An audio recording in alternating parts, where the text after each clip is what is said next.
Hello అండి, welcome to my channel ఐరవి హనుమాన్. రేపే కదా మనకి రథసప్తమి అయితే. సో రథసప్తమి శుభాకాంక్షలు అండి ముందుగా మీ అందరికీ కూడా. సో ఇంకా నేనైతే రథసప్తమి రోజు రథం ఎలా చేసుకోవాలి అని అయితే తెలియదు కదా కొంతమందికి అయితే. సో తెలియని వాళ్ళ కోసం అయితే నేను ఈ వీడియో పోస్ట్ చేస్తున్నాను.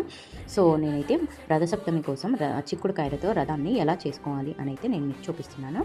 సో 7 చిక్కుడుకాయలని తీసుకొని అలాగే కొన్ని పుల్లలు, టూత్ పిక్స్ కానీ లేదంటే చీపురు పుల్లలు, కొత్త చీపురు కొత్త చీపురు అంటే కొత్త చీపురు పుల్లలైనా తీసుకోవచ్చు, వాడని చీపురు కట్ట పుల్లలు.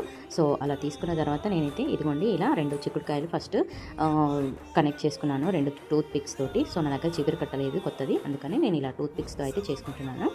అండ్ అలాగే పైన ఇంకొక 2 చిక్కుడుకాయలని యాడ్ చేసుకోవాలి.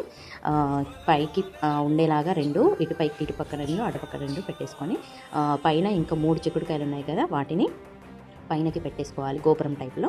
సో అలా పెట్టేసుకున్న తర్వాత ఇదిగోండి ఇలా గంధం పొట్లు పెట్టేసుకుని గంధం పొట్ల పైన కుంకుమ పొట్లు పెట్టేసుకుంటే చాలా అందంగా కనిపిస్తుంది. అంతేనండి, సింపుల్గా చేసేసుకోవచ్చు. దీంట్లో పెద్దగా కష్టపడాల్సింది ఏమీ లేదు.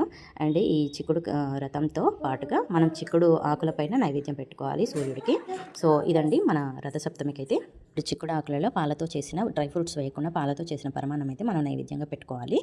అండ్ అలాగే మనం సూర్యుడికి ఆర్ఘ్యం కూడా సమర్పించుకోవచ్చు. చాలా మంచిది ఈ పూజ చేసుకుంటే. మీరు కూడా చేసేసుకోండి. సో మీరు కూడా పూజకి రెడీ అయిపోండి మరి.